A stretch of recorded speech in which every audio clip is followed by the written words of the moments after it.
Hi friends, welcome to wings of man. இன்றைக்கி நம்ம சேனலில் 2025ஆம் ஆண்டுடைய முதல் சூரிய கிரகணம் பற்றின ஒரு சின்ன அப்டேட் தான் பார்க்க போகிறோம். இந்த கிரகணமானது வரக்கூடிய நாள் என்ன, இந்திய நேரப்படி இந்த கிரகணம் எந்த நேரத்தில் நிகழுது, இந்த கிரகணத்துடைய உச்சக்கட்ட நிலை எப்போ இருக்கும், கர்ப்பிணி பெண்கள் எப்படி இருக்கணும், இந்த கிரகணம் இந்தியாவில் தெரியுமா, நம்ம ஊரில் இந்த கிரகணமானது பார்க்க முடியுமா, இந்த விஷயங்களெல்லாம் இந்த வீடியோவில் நான் ஷேர் பண்ணியிருப்பேன். கண்டிப்பாக வீடியோவை ஸ்கிப் பண்ணாமல் பாருங்கள். சூரிய கிரகணம் அப்படிங்கிறது சூரியன், பூமி, சந்திரன் இதெல்லாம் ஒரே நேர்கோட்டில் வரும்பொழுது குறிப்பாக சூரியனுக்கும் பூமிக்கும் இடையில சந்திரன் இருக்கும். ஸோ சூரிய ஒளியானது பார்த்திங்கன்னா சந்திரனால் மறைக்கப்படும். பூமி மேலே படக்கூடிய அந்த சூரிய ஒளியை சந்திரன் மறைக்கிறதுனால சந்திரனுடைய நிழல் பூமி மேலே படும். சந்திரன் இருளாகவும் அதை சுற்றி சூரிய ஒளியானது பயங்கர பிரகாசமாக தெரியும். இந்த ஒரு நிகழ்வை தான் சூரிய கிரகணம் அப்படின்னு சொல்கிறோம். இதில் பகுதி சூரிய கிரகணம், வளைய சூரிய கிரகணம் அப்படின்னு நிறைய டைப் இருக்குது. அந்த வகையில் 2025ஆம் ஆண்டுடைய முதல் சூரிய கிரகணம் பார்த்திங்கன்னா மார்ச் மாதம் 29ஆம் தேதி நடக்க இருக்குது. இந்த கிரகணமானது இந்திய நேரப்படி பார்த்திங்கன்னா பிற்பகல் 2:20க்கு தொடங்கி மாலை 6:13க்கு முடிவடையும். இந்த கிரகணத்துடைய உச்சக்கட்ட நிலையானது 4:17க்கு இருக்கும். அந்த டைமில் தான் இந்த கிரகணம் பீக் ஸ்டேஜில் இருக்கும்.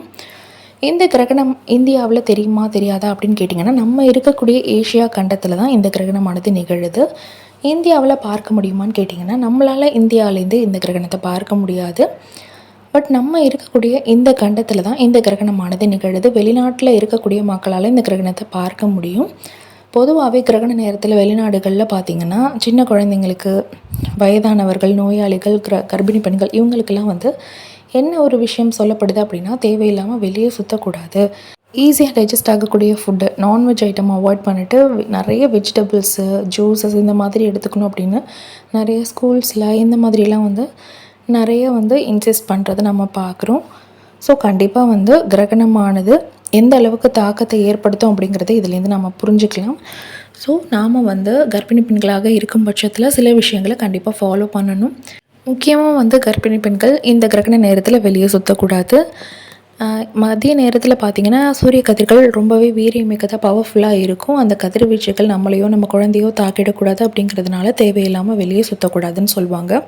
முக்கியமாக உங்களுக்கு அன்றைக்கி டியூ டேட் இருக்குது, டெலிவரி பெயின் வந்துருச்சு, ஸ்கேன் எடுக்கணும், டாக்டர் பார்க்கணும், இந்த மாதிரியான முக்கியமான சில அப்பாயின்மெண்ட்ஸ் அவாய்ட் பண்ண முடியாமல் இருக்கும். அந்த டைமில் நீங்கள் வெளியே போகலாம். அப்போயும் உங்கள் வயிற்று நல்ல ஒரு கிளாத்தோ அல்லது ஷாலோ வச்சு நல்லா கவர் பண்ணிட்டு போயிட்டு வாங்க. மற்றபடி தேவையில்லாத விஷயங்களுக்காக நீங்கள் வெளியே போக வேண்டாம். ஒருவேளை நீங்கள் ரொம்ப நேரம் அவாய்ட் பண்ண முடியாத சுச்சுவேஷனால் வெளியே போயிட்டீங்க அப்படின்னா வீட்டுக்கு வந்ததுக்கப்புறம் குளிச்சிடணும்.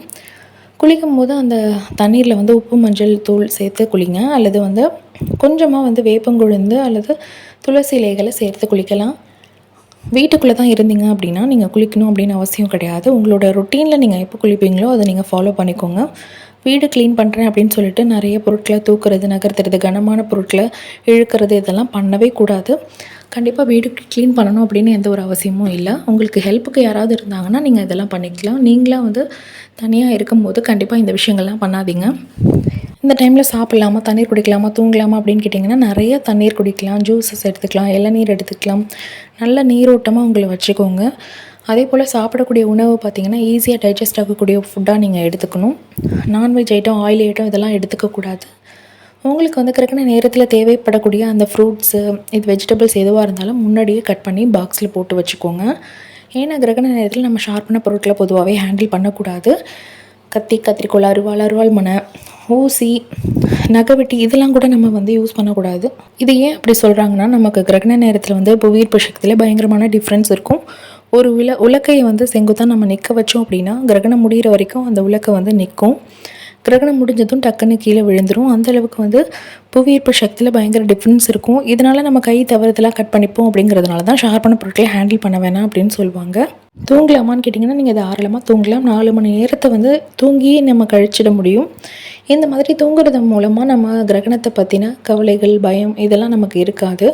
உங்களுக்கு தூக்கம் வராத பட்சத்தில் பிடிச்ச புத்தகத்தை நீங்கள் படிக்கலாம், அல்லது பிடிச்ச தெய்வத்தை வழிபடலாம். இதெல்லாம் பண்ணோம் அப்படின்னா மைண்டு காமாக இருக்கும்.